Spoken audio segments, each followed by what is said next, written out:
Tadi, ketika aku menghampiri Muhammad dan hendak melempar batu tersebut kepadanya, tiba-tiba muncullah seekor unta yang sangat besar, hendak menendangku.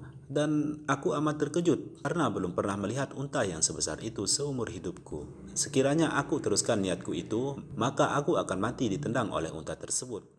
Setelah berbagai macam cara yang diupayakan oleh kaum Quraisy untuk menghalangi dan menghapus penyebaran agama Islam, ternyata belum ada yang berhasil. Maka Abu Jahal semakin benci terhadap Rasulullah Shallallahu Alaihi Wasallam, dan kebencian Abu Jahal ini telah melebihi kebencian Abu Lahab terhadap Rasulullah karena melihat agama Islam semakin berkembang. Lalu Abu Jahal pun berkata kepada kaum Quraisy di dalam suatu perkumpulan, "Hai kaumku, janganlah sekali-kali membiarkan Muhammad menyebarkan ajaran barunya dengan sesuka hatinya. Ini semata-mata karena dia telah menghina agama nenek moyang kita dan dia mencela Tuhan yang kita sembah. Demi Tuhan, aku berjanji kepada kalian semua bahwa esok aku akan membawa batu ke Masjidil Haram untuk melemparkannya kepada Muhammad ketika dia sujud. Dan setelah itu, terserah kalian semua. Kalian akan menyerahkanku kepada keluarganya atau kalian akan membelaku dari ancaman kaum kerabatnya. Biarlah orang-orang Bani Hashim bertindak apa yang mereka mau." Setelah mendengar perkataan dari Abu Jahal itu, maka mereka yang menghadiri perkumpulan itu berkata secara serentak kepadanya, "Demi Tuhan, kami tidak akan sekali-kali menyerahkan engkau kepada keluarga Muhammad. Teruskanlah niatmu." Mereka pun merasa bangga mendengar kata-kata yang diucapkan oleh Abu Jahal itu, bahwa ia akan membunuh Muhammad. Karena apabila Abu Jahal berhasil membunuh Muhammad, berarti akan terhapus segala kekhawatiran dan kesusahan mereka selama ini. Tentunya yang disebabkan oleh kegiatan Rasulullah Shallallahu Alaihi Wasallam, yaitu menyebarkan agama Islam di kalangan mereka. Pada saat itu juga, mereka sedang mengira-ngira perbelanjaan untuk mengadakan sebuah pesta, sekiranya nanti Muhammad berhasil terbunuh. Dan menurut mereka, sangat mudah untuk membunuh Muhammad yang disayangi oleh Allah dan semua penghuni langit. Padahal yang mereka tidak tahu bahwa Allah Subhanahu wa Ta'ala tidak akan sekali-kali membiarkan kekasihnya diancam dan disakiti oleh siapapun. Dan dengan perasaan bangga, keesokan harinya Abu Jahal pun pergi ke Ka'bah, tempat biasanya Nabi menunaikan sholat. Dengan langkahnya seperti kesatria, dia berjalan dengan membawa sebongkah batu besar di tangannya, sambil diiringi oleh beberapa orang dari kaum Quraisy yang dekat dengannya. Tujuan Abu Jahal mengajak teman-temannya ialah untuk menyaksikan bagaimana nanti dia melemparkan batu tersebut kepada Nabi Muhammad.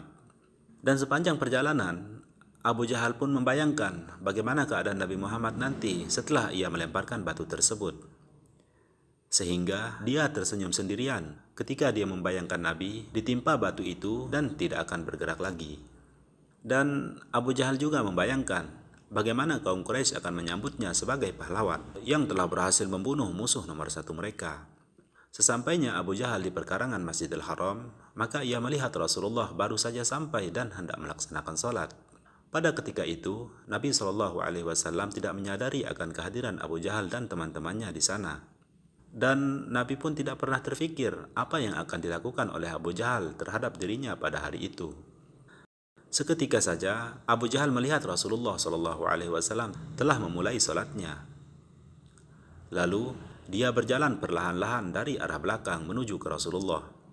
Abu Jahal melangkah dengan berhati-hati dan setiap pergerakannya selalu ia jaga, takut diketahui oleh Rasulullah. Sementara dari jauh teman-teman Abu Jahal memperhatikan dengan perasaan cemas dan gembira. Dalam hati mereka berkata, "Kali ini engkau akan musnah wahai Muhammad."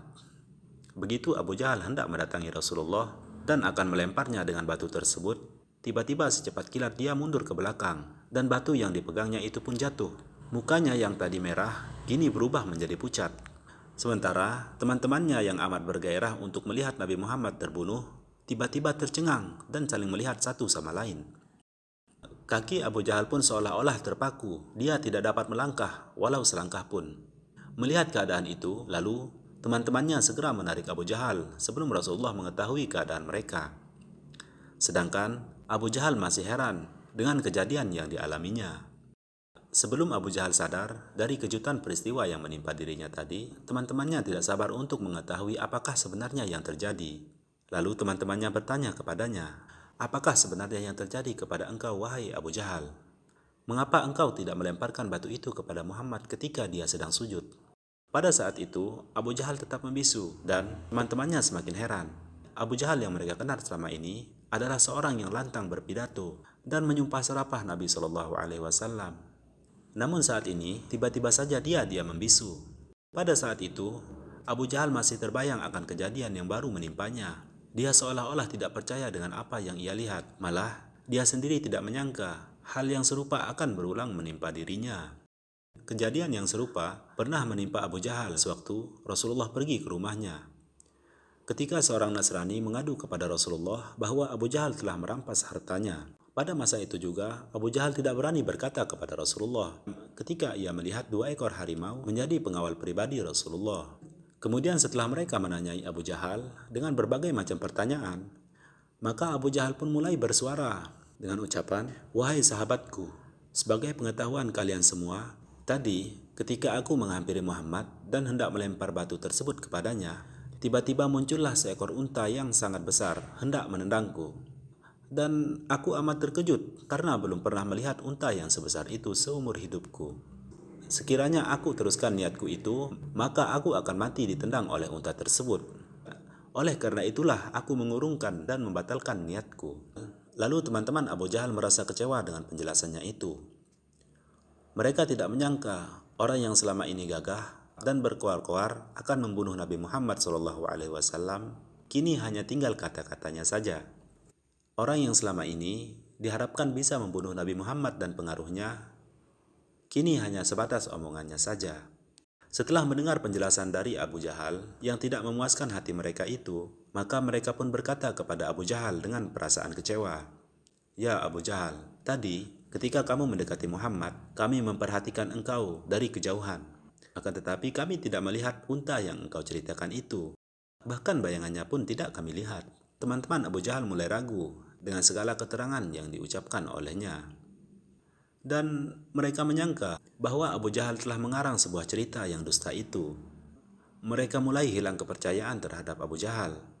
Akhirnya, segala kata-kata Abu Jahal mereka tidak pedulikan lagi.